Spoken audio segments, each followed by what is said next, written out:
everybody. Welcome to the Weekend Interview Show. I'm your host, Philip Drew, administrator, and we got an awesome show lined up for you today for this 4th of July weekend. First up is Jacob Hornberger.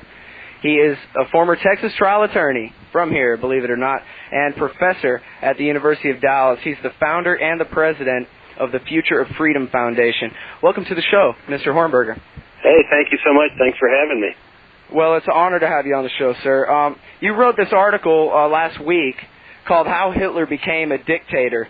And I thought, wow, you know, this is kind of old hat sort of stuff to me, somewhat, but I thought, you know, probably in this country, people will have probably a pretty poor understanding of the history of the Nazis and World War II, and everybody knows what a jerk Hitler was, but nobody seems to know how he got to power, and he did a really good job of explaining that. So I thought maybe I'd bring you on the show, we could talk about some history today. That would be great. So your article begins with the election of 1932, where Hindenburg got 49.6%. Was he the incumbent? That's correct. Okay, and then Hitler got 30.1%. A guy named Thielmann got 13.2%, and a guy named Duesenberg got 6.8%. What's the relevance of that? Why did you start your article with that? Well, to show exactly how the German people felt against Hitler. You know, when a lot of the bombing was, although I didn't mention this specifically in this article, when a lot of the bombing of civilian targets was being justified and is still being justified, like the firebombing of Dresden, the notion was that the German people entirely were responsible for the evil acts of Adolf Hitler. Well, in the election of 32, I wanted to show that most of the German people opposed Hitler's election. Since he only got 30% of the vote, then obviously it stands to reason that 70% of the German people voted against him. And then, of course, ultimately he rises to power, so I wanted to show how exactly he was able to achieve that. Well, you know, I think when a lot of us watch old footage of Hitler and we see just what a raving maniac he was, or, you know, maybe that's just the clips they show, but he's always pounding his fist and screaming at the top of his lungs. And people wonder, how would any civilized country, I mean, we're talking about Germany, it's one of the cradles of Western civilization, how could they ever resort to putting a guy like Hitler in charge? Well, what appears to us to be raving lunacy doesn't necessarily appear that to people who are responding very strongly to very emotional rhetoric. Keep in mind that in the 30s, before the concentration camps got established, that Hitler was considered a great world leader by many of the people, including in the West. I mean, it's hard to believe that a guy like Winston Churchill would say that if England ever finds herself in the same straits as Germany, we hope we will find our own Adolf Hitler. Hitler was, in fact, copying, or vice versa, many of the economic policies of Franklin Roosevelt to get Germany out of the Depression. Massive government spending, massive armaments building, spending on military warfare and so forth, claiming that this would help them out of the Depression. Economic regulations, cartelization, public schooling, Social Security, Medicare, Medicaid, many of the things that Roosevelt was advocating. So at that time, he was looked on by many of the Germans as well as the West, unlike the way we would look at him as libertarians or advocates of free market philosophy, as somebody who was pulling Germany out of the Depression. Well, and I guess the Depression has all sorts of different reasons that caused it, but a lot is made, even in the general public, like History Channel, sort of general reference kind of history, they don't usually like to talk about inflation and its causes, but when they talk about Germany, they say that, you know, basically the government had the printing presses on full speed in order to pay the debts from World War I, and that destroyed the economy enough that, you know, the Great Depression that the rest of the world was suffering just added on top of it. Is that your understanding? Absolutely, and this is what Hitler was able to capitalize on. So again, what we would look at is this crazy lunatic. What this guy was able to do was to punch the emotional chords of the German people. And for that, we need to understand why the German people respond to that. We go back to World War I and the aftermath of World War I. That ordinarily, if it had not been for U.S. intervention in World War I, the probability is there would have been a negotiated peace in Germany, the way there had always been in these European conflicts.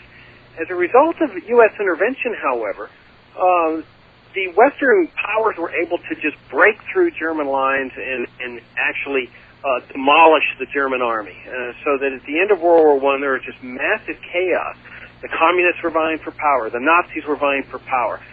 You had this democratic republic, but yes, they were printing. The printing presses were going full steam. The German money was just flooding into the market. There was massive inflation, massive destitution, chaos. So along comes the Great Depression. It started over here, and with the stock market crash, it actually aggravated the system that was going on in Germany. Hitler knew how to capitalize on that. Then when you add to that what had happened at the Treaty of Versailles, which was just a massive double cross of what Western powers had promised the German people, including Wilson's 14 points, humiliating them, taking away property that they had promised not to take away. That Hitler, when Hitler comes along, despite the fact that a lot of people had called for revising the Treaty of Versailles, saying that this is just a treaty of vengeance, reparations and so forth, they had failed to do that. And Hitler comes along and is able to push all those emotional chords among the German people. Basically playing the victim and saying, I'll get revenge for you, that kind of thing? Absolutely. And some of his arguments were exactly the same arguments that people were making prior to that time, saying, look, we need to revise these reparations. It's time to, let Germany come into the economy, restore some sense of balance, prosperity, and so forth. And the Western powers would have nothing with that. So the vengeance was still going on in the 30s. Hitler knew how to capitalize on it. In your article, you say that after he lost the election, I guess there was a runoff, and he lost again. And the president, Hindenburg, appointed a guy named Franz von Papen to be the chancellor. And what was the story with him? Just completely ineffective? Totally ineffective. Could not get anything done. Could not get a coalition within the German Reichstag. And so you end up having sort of a stalemated government. Couldn't accomplish anything. Von Papen was somewhat of a ludicrous figure in German history at that time. And now, in the meantime, Hitler, of course, is despondent. He hasn't gotten that many votes, but at the same time, he's drawing massive crowds. And his National Socialist Party is drawing a massive interest. And in this deadlock that takes place in the Reichstag, Hitler is continuing to demand that Hindenburg now appoint him chancellor. Put him in total control of the state. And that's what ultimately happens, that there's this deadlock, gridlock in the government. Nobody can form a majority coalition. And finally, Hindenburg, who's very old by this time, sort of throws in the towel and says, okay, maybe by bringing Hitler in, I can co-opt him, bring him close to me, watch him, control him, and so forth. And, of course, the exact opposite happened. Is it true that it was Hitler's brown shirts that were going around causing or at least a large part of the chaos and crime in the streets of Berlin that Hindenburg was reacting to? Of course. The Nazis understood that the greater the chaos, the more that people would call for order.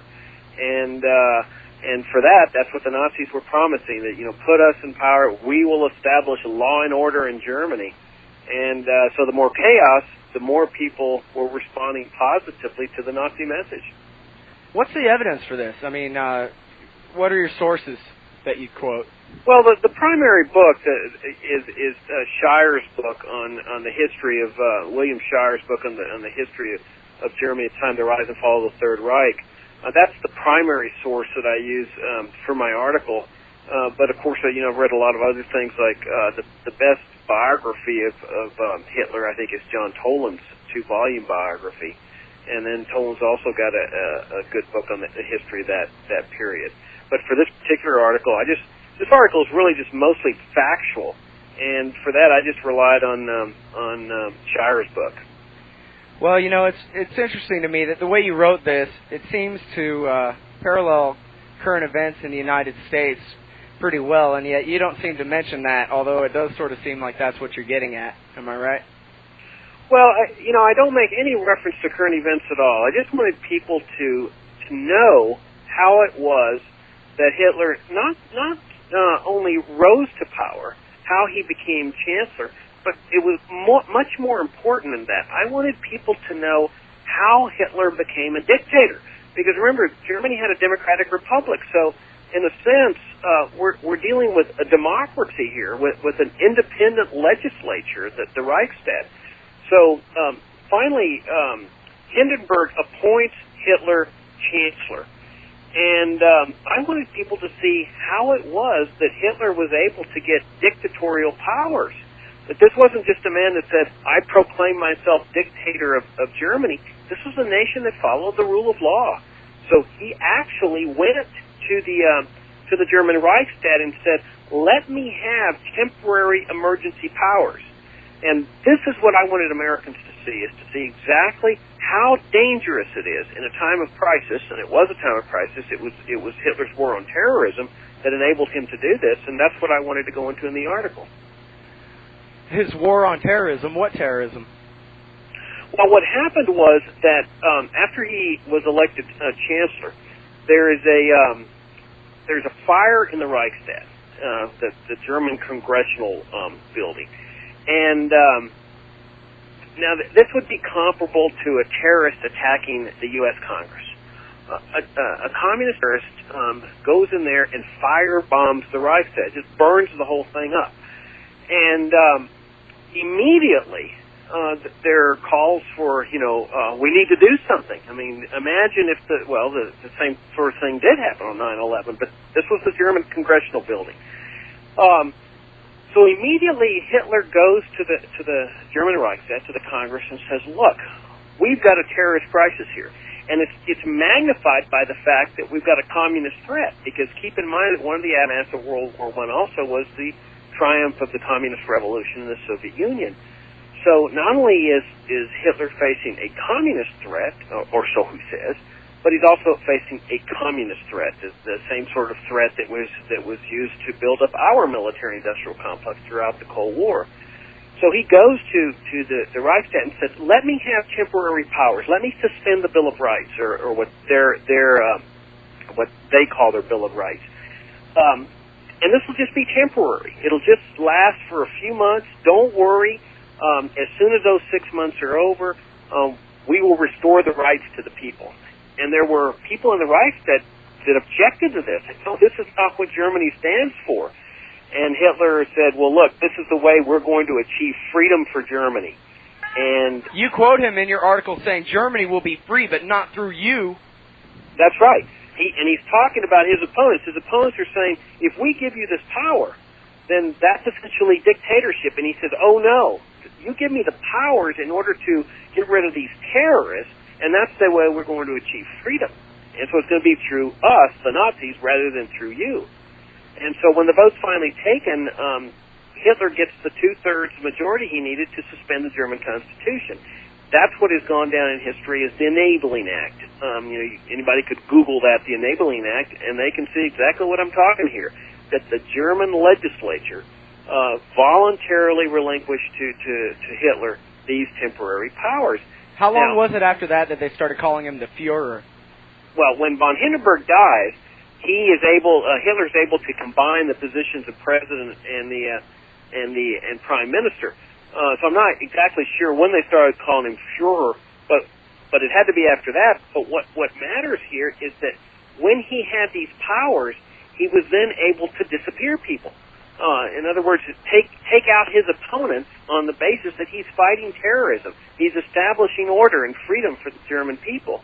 And then once he's able to knock out a certain percentage of his opponents, then obviously that cows the entire nation. And so my point of the article was not necessarily to say, oh, well, this is what's happening in the United States. I want people to see this is the danger of what happens when you permit the executive branch of government to suspend the Bill of Rights, suspend the Fourth Amendment, Fifth Amendment, Sixth Amendment.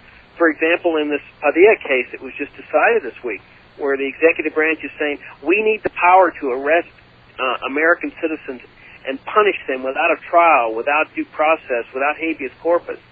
This is the danger. This is the dangerous road to go down. For Americans to suggest that Americans could never fall down that road, that's the most dangerous thinking of all, because every human being can go down that dangerous road. Power tends to corrupt everyone. Well, and it's pretty easy to look back in history and see Hitler for the embodiment of evil and sadism that he was, and I would assume, that it was, for him, predetermined all along. He knew exactly what he was doing. This was all a premeditated plot for him to become the dictator. But I wonder, I guess you pretty much just answered the question, that's not really necessary, is it? You could have kind of accidental dictators who just believe that this is the right way to go, who would create the very same structure and the very same corruption.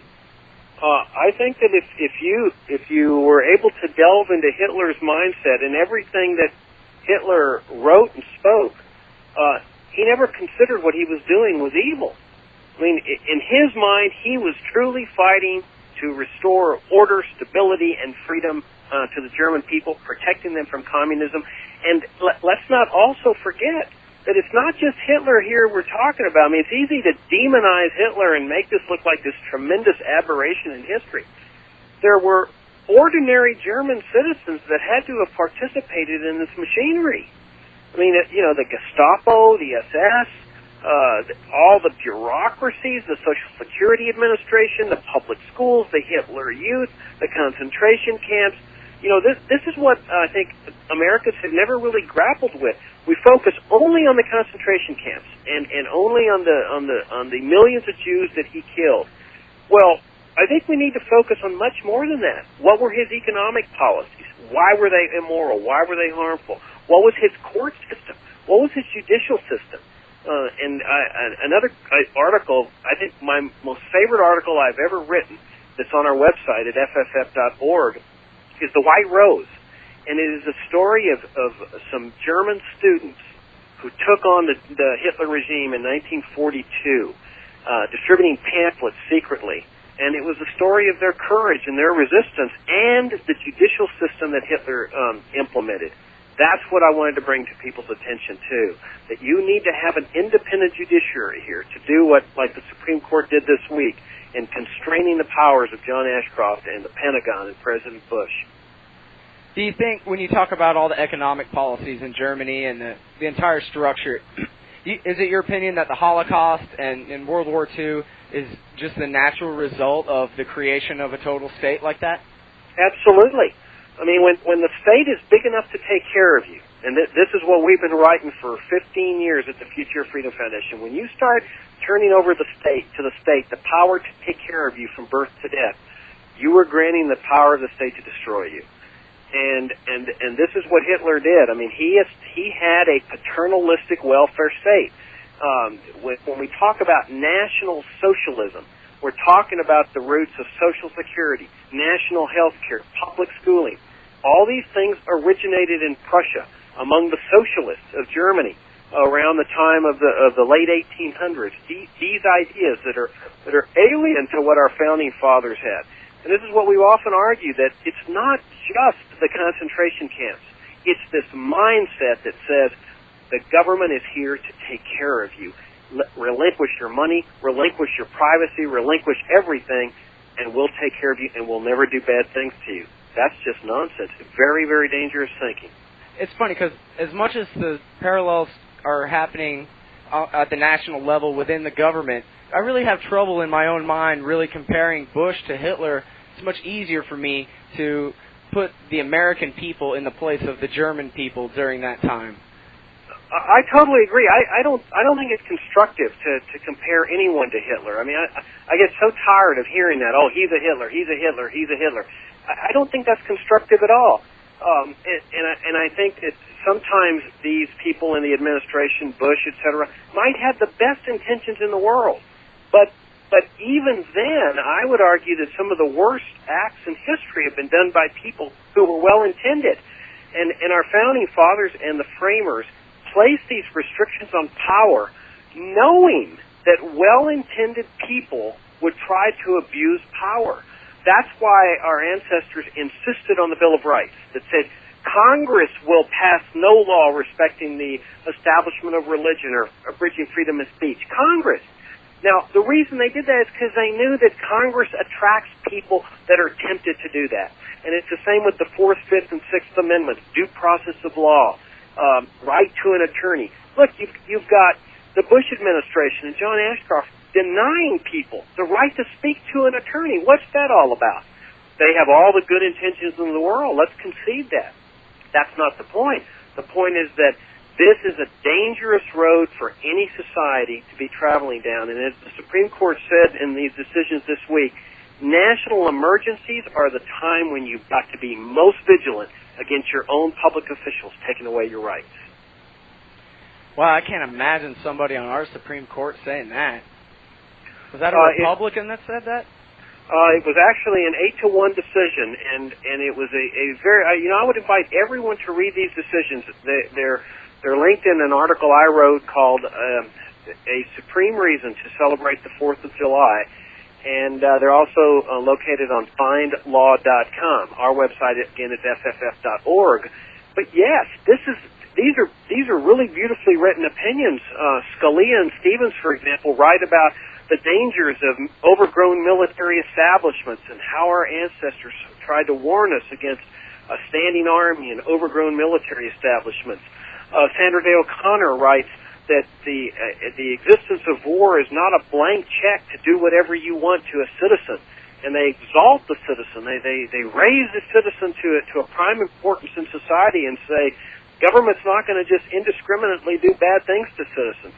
And it will not suspend habeas corpus, which is a linchpin of a free society. Without habeas corpus, all the other so-called freedoms become a dead letter.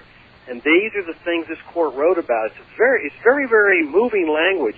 Americans really owe it to themselves to read the language in these opinions. I wonder if you know offhand, well, actually, I know you do because I saw the links in your article this morning, about the founding fathers, or the founders, I hate the founding fathers thing, but the founders of this country, the people who wrote the Constitution and the Bill of Rights, would they have budged on this at all? I mean, is this as absolute as you say it is? Would they have what? I'm sorry, I didn't understand you. Would they have budged? I mean, hey, the 2 giantest buildings fell down, and we're at war against Islamo-fascism and what have you. Would they be as steadfast for the Bill of Rights as you are? Absolutely. But they understood that you could not trust public officials, and even themselves, with crises like that. And, of course, war is the biggest crisis, where it's the biggest excuse to take away people's freedom, because it's the time when people are most willing to give up their freedoms. So when they enacted the Constitution, they said, these are going to be the powers of government. This was the original Constitution, very limited powers. And they said, and here are the restrictions on your powers. Only Congress has the power to suspend habeas corpus. They understood the importance of habeas corpus. But then as soon as the Constitution is adopted, the people are saying, oh no, that's not sufficient. We want express guarantees that you will not interfere with due process of law when you accuse somebody of a crime. Right to counsel, right to an attorney, right to confront witnesses, right to jury trials. Well, what they were saying is that people like Thomas Jefferson, George Washington, who are obviously the ones that are going to be elected to office, could not be trusted. That no one can be trusted with omnipotent power. And that was the strong message they sent. That's the great gift that they bequeathed us down through the ages. And thank goodness that they bequeathed us a judicial branch of government to be able to rein in these people, because by golly, I think we know that the Congress, this Congress we have, has just been nothing but passive lapdogs that have done everything that the administration has wanted. I mean, it's been absolutely disgraceful. Well, when I read those Supreme Court opinions, I really wasn't all that impressed. I mean, first of all, they really ducked the question on Jose Padilla, didn't they? Well, ducked it in the sense that they held that the petitioner had brought the case in the wrong jurisdiction. They brought it in New York, and the jurisdictional rules require that it be brought where the person is being held, which was South Carolina. So, in that sense, they did duck the Padilla decision. But make no mistake about it, Padilla is going to get all the benefits of the decision of these 2 cases, which were Hamdi and then the Guantanamo Bay petitioners, because Hamdi's an American citizen. He gets habeas corpus relief. The Guantanamo Bay people are foreigners. They've already filed papers yesterday, habeas corpus petitions. So Padilla's already filed. As of yesterday, his attorney refiled in South Carolina. So that district judge that considers that, he's effectively going to be bound by the language in the Hamdi and Guantanamo cases. So for all practical purposes, what we're talking about here, see, it's not a question so much of whether these people get freed or not, because that's not what our judicial system's about. Our system's about giving people a chance to be heard. And this is what they were denying Padilla, just the chance to be heard. And so now they have to hear Padilla. They have to hear, they're either going to have to bring charges against him or show some justification for being held. This is a monumental victory for the American people. Well, it's the same, yes. Going back to the total state thing, I mean, I was really nervous that they even heard these cases, as bad as it was, because, it's up to these 9 doofuses in black robes who are appointed for life to decide whatever they want. And once they've decided it, that's good enough. And it seems to be your opinion that you think they did the right thing this time. But, here we are with this $2.3 trillion government per year that, the final say is left up to these, Scalia and Thomas.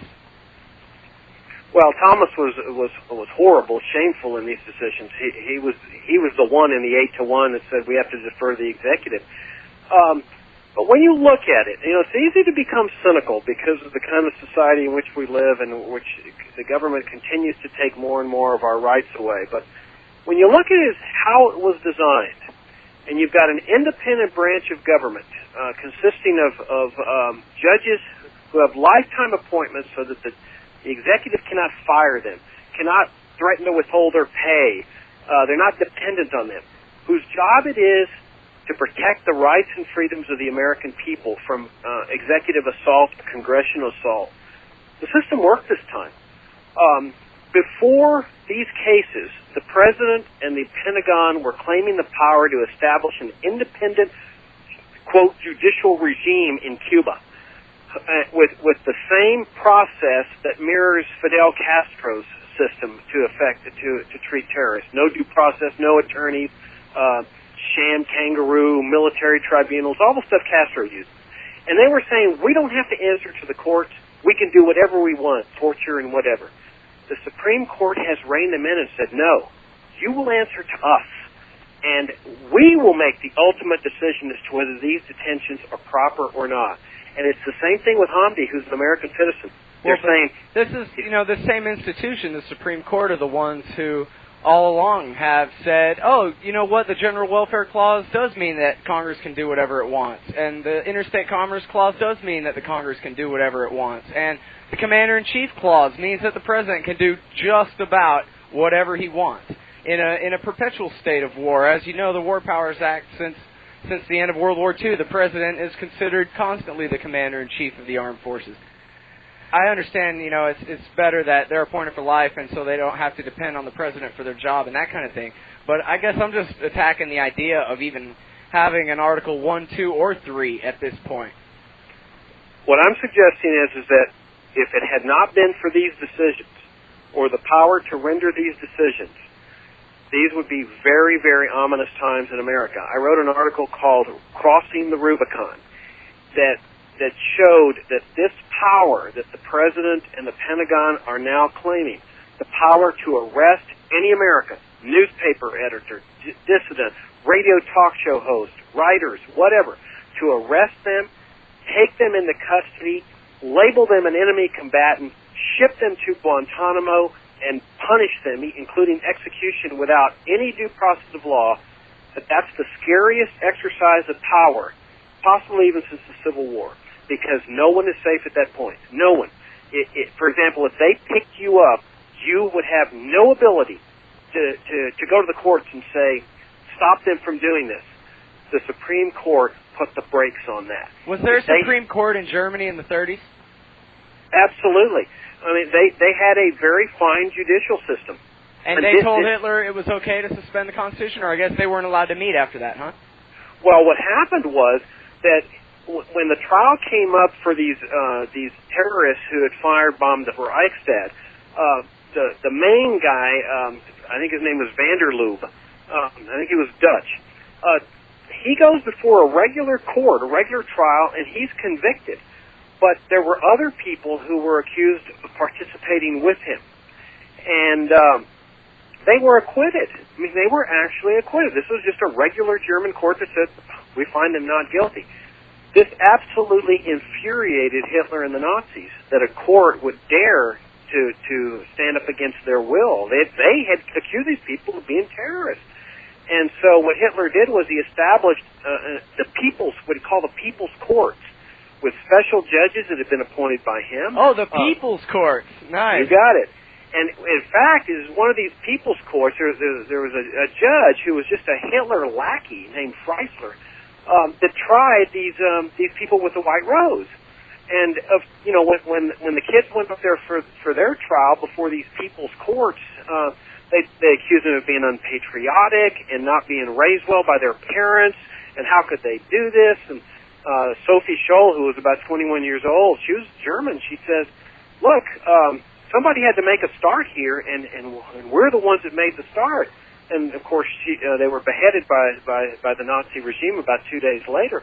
But the point is that the reason that Hitler was able to get away with that is that he had a judicial system by virtue of the fact that he just slowly started abolishing the regular judicial system of independent judges, where they just became his lackeys.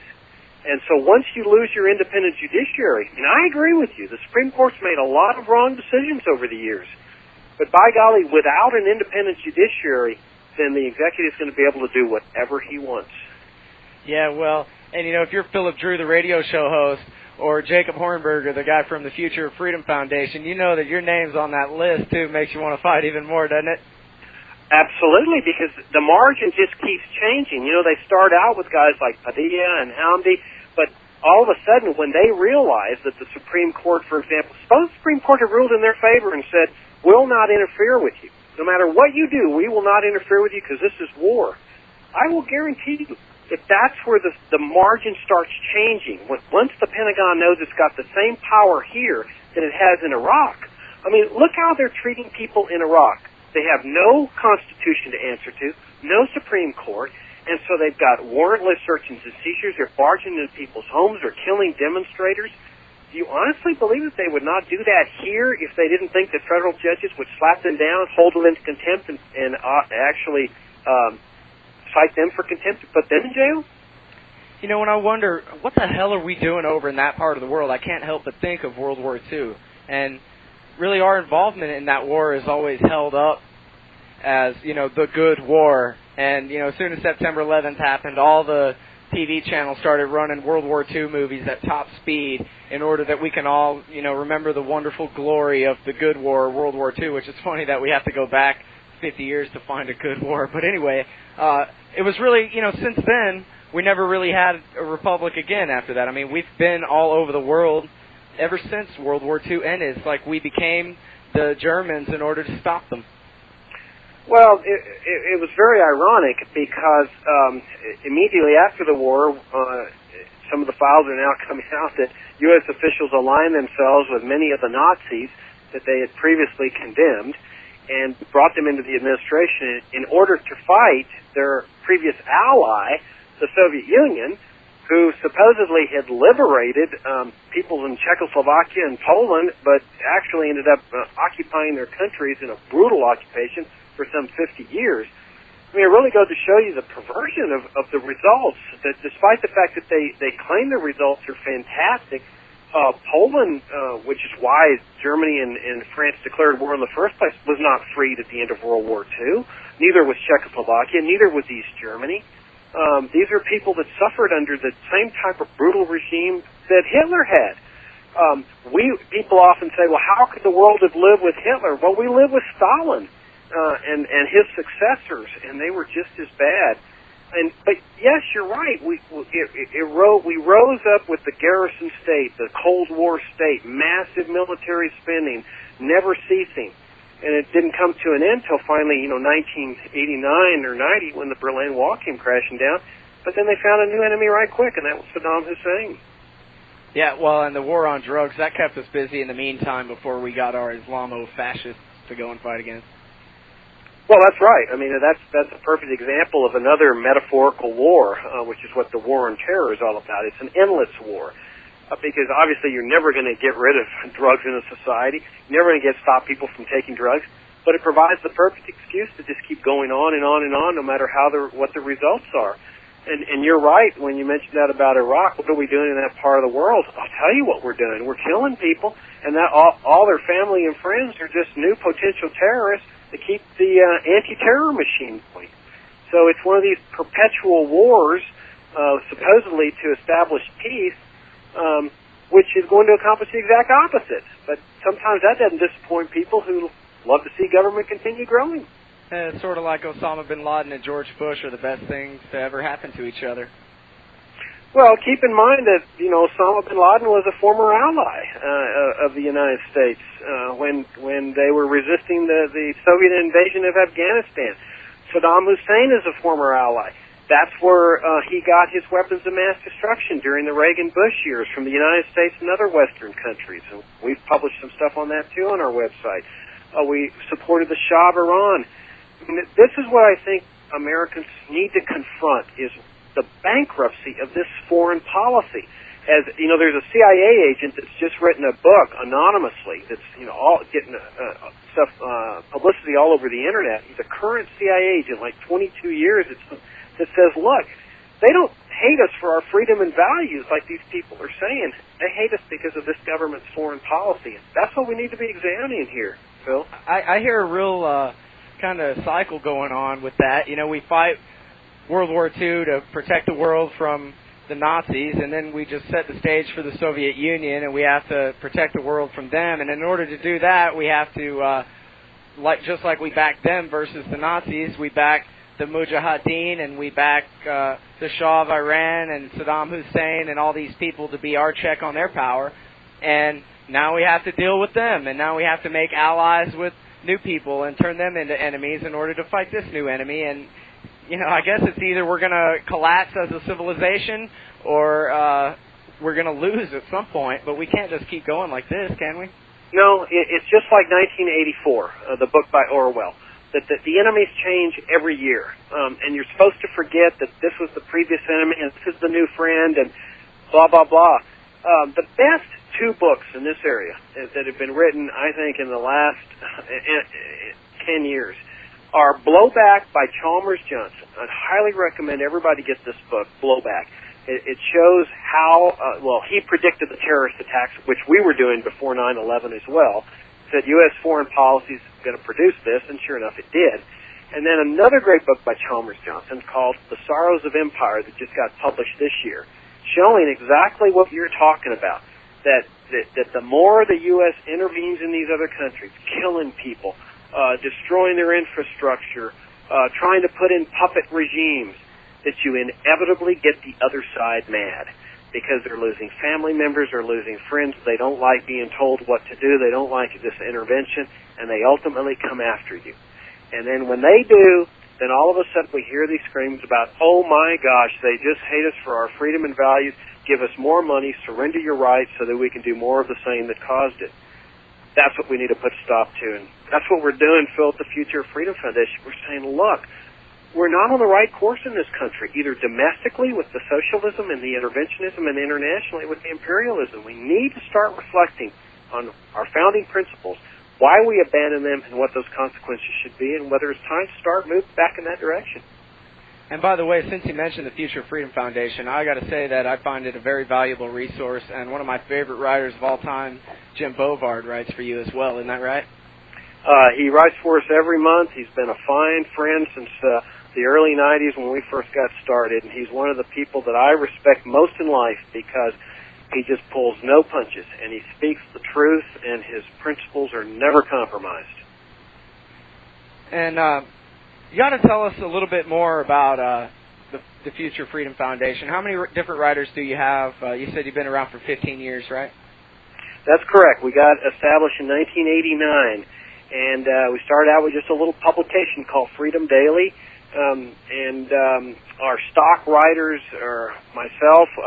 We used to have Richard Ebeling, who is now president at the Foundation for Economic Education. Sheldon Richman, who is author of 3 of our books, writes for us every week. Jim Bovard writes for us every month. We've got Scott McPherson that writes for us, Wendy McElroy, periodically Ralph Raico.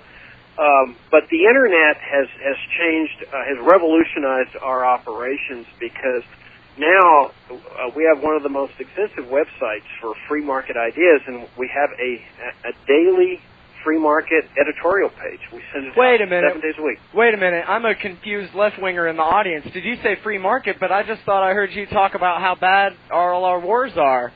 I thought that all our wars are capitalism's fault. Well, that's the difference from the leftists that we have with the leftists. That they often say that libertarians are economically conservative and socially liberal. But, we're consistent is what we are, and that is in the sense that we favor free markets from a moral sense and limited government. We oppose paternalism both domestically and internationally. When you see what they're doing in Iraq, it's the same mindset that they're doing here in terms of taking care of people. They're saying the Iraqi people are too dumb and incompetent to oust their own dictator. We're going to go have to do this for them. It's the same thing over here when they say the American people are too dumb and stupid to educate their own children. We have to force them into government institutions to do that. They can't handle their own retirement. We have to do that. They're not charitable. We have to force them to take care of the poor through the welfare state. Oh, they can't handle their own health care. We need Medicare and Medicaid. It's the same paternalistic philosophy, and so we maintain a consistency. We have a fierce devotion to free market ideas and to the freedom philosophy that once guided this country. Sounds consistent to me, although, someone might say that's really a stretch, saying that, hey, we got to have compulsory school because some people just want to educate their kids. Is that really the same thing as invading and conquering a sovereign nation across the globe? Well, it's the paternalistic attitude that says we need to take care of you because you're not able to do this on your own. And of course, you have to ask yourself, why aren't people competent to do it on their own when most of them are graduates of public schools? I mean, if you've produced this generation after generation of incompetence, why repeat the cycle? But notice what they do with the Iraqi people. You can't oust your dictator on your own. We have to come and liberate you. You can't establish a government on your own. We must occupy your country for 5 years to show you how this is done. It's this same socialist, paternalist nightmare that continues to guide people all over the world, including especially the people in Washington. Yeah. Well, I guess there are some fathers that don't beat their kids, but, whatever government does paternally, it's always backed up at the point of the gun, isn't it? Absolutely, and that's what public schooling is. It's backed up at the point of a gun. If you don't send your kids to school, they will put you in jail. What we say, Phil, is it's time to just reevaluate where we are. The free market produces the best of everything. It produces the best computers, the best religions, the best automobiles, the best everything. Why not a free market in education? Why not a free market internationally? We believe in the entrepreneur and the businessman. We believe that capital is what raises standards of living. So what we want to do is the exact opposite of what they're doing in Washington. We want to rein in the Pentagon. We want to rein in this government, bring the troops home, and liberate the American people to travel and trade and enter into business deals, including with people in Cuba. I mean, just free up the American people. Americans are the greatest diplomats in the world, and people in the world love Americans, but they don't like these government officials. They don't like these troops. So we want to do the exact opposite of what they do. They're trying to isolate American people from foreigners with immigration controls and troops on the borders. We want to do the exact opposite. We want to bring those troops home. We want to liberate the American people.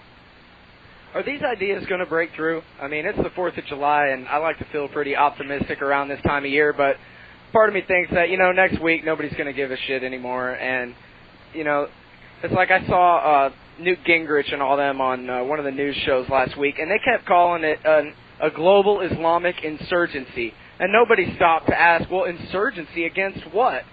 The American empire. It was just kind of an unsaid premise that, well, obviously we're not going to stop giving F-16s to Israel, and obviously we're not going to stop propping up the dictatorships in Saudi Arabia and Egypt. So, since we're obviously not going to do those things, we have to fight this insurgency. And it seems to me like, maybe these ideas of liberty that you're talking about are just too over the heads of the American people for them to snap out of it and really go from the Gingrich point of view to yours?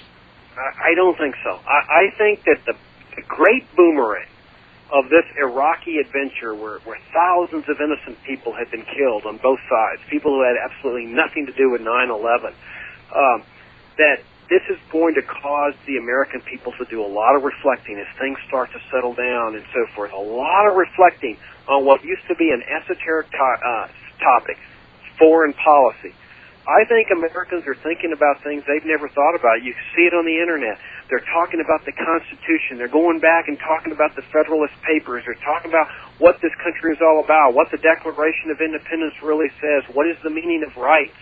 I often said that if you can just get people to start thinking and debating and reflecting on these things, we've won, because they're going to figure out that we're the ones that have the ideas and the philosophy, and they're entirely consistent with the founding principles of this country. Of course, the tragic exception of slavery. I would be remiss without mentioning that. But otherwise, you look at 1890 America, and you're talking about Americans that established a society when they were celebrating on the 4th of July that had no Social Security, no income tax, no welfare, no public schooling, no gun control, no foreign wars, no Federal Reserve System. That's a pretty stout society when it comes to freedom, and I think Americans are starting to reflect on that. Yeah, Harry Brown often says that the whole idea was you come over here from wherever you're at and you can have whatever's yours. They're not going to tax you. They're not going to regulate you. They're not going to, lift up your mattress and take all your gold coins. You're free here. And it seems like we still use that word, and yet, boy, we've come a long way since, like you say, the 1890s. Well, we've abandoned those principles, and so now we think we're free because the government's taking care of us and controlling us.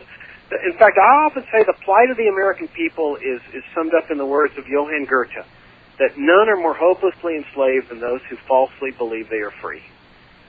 And, if you can just show people that this ain't freedom, well, then now we're on the right wavelength, because now we can start debating whether socialism's a good thing or not a good thing. But when people are convinced that government socialism and paternalism and interventionism and imperialism is freedom, we got a real tough road to hoe.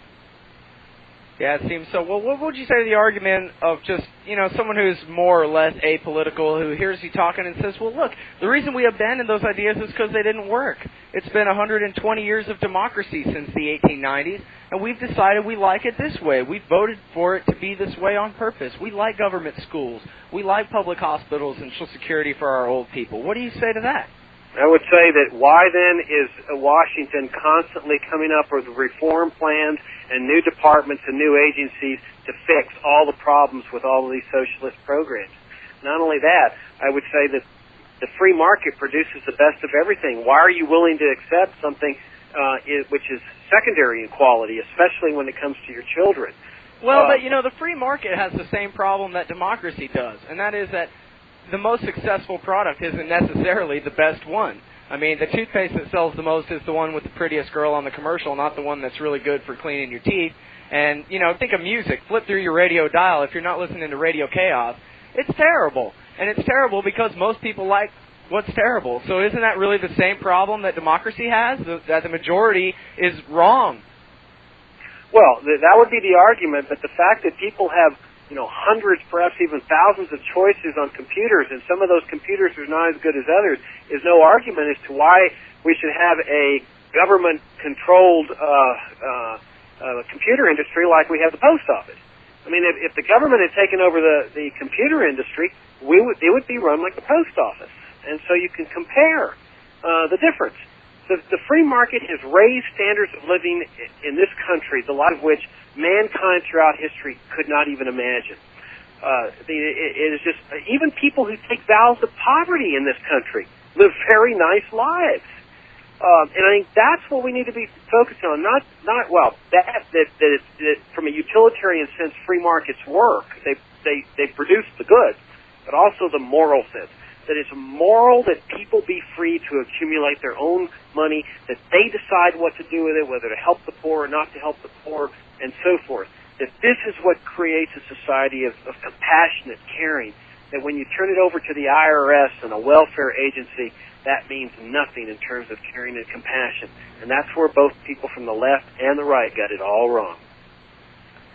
Well, we can look at lessons of history, like what happened in Germany in the 30s and 40s, and or any other empire in the existence of humanity and human history, for that matter. And hopefully, we can, like you've done in this recent article, kind of make those comparisons, look at history, and try not to repeat it. Right? Right, and nothing's inevitable. Ideas move people. Ideas have consequences. There's a reason why dictatorships try to shut people like you down and people like me down, because they know that ideas matter, and that's what we're doing. We're just spreading ideas among people, putting ideas in the marketplace, ideas on freedom. And I have the ultimate confidence that we're going to prevail. If they could bring down the Berlin Wall and the Soviet Empire just with ideas, I have absolutely no doubt that we can restore the principles of liberty on which this country was founded, just through what you and I are doing. Thank you so much for coming on the show today. It's been a real honor to have you on. Everybody. Go ahead. No, the honor is mine. The pleasure. This has been fantastic. Thank you very much for having me. Everybody, Jacob Hornberger, he's the founder and the president of the Future of Freedom Foundation. Type FFF.org. And also, by the way, his article about the Guantanamo, real reason to celebrate the 4th of July is in the highlight section on antiwar.com today, too. So check that out. And thanks again for coming on the show, sir. I sure appreciate it. Thank you, Phil. Keep up the great work. It's an honor to be on your program. Thank you. Okay, bye-bye.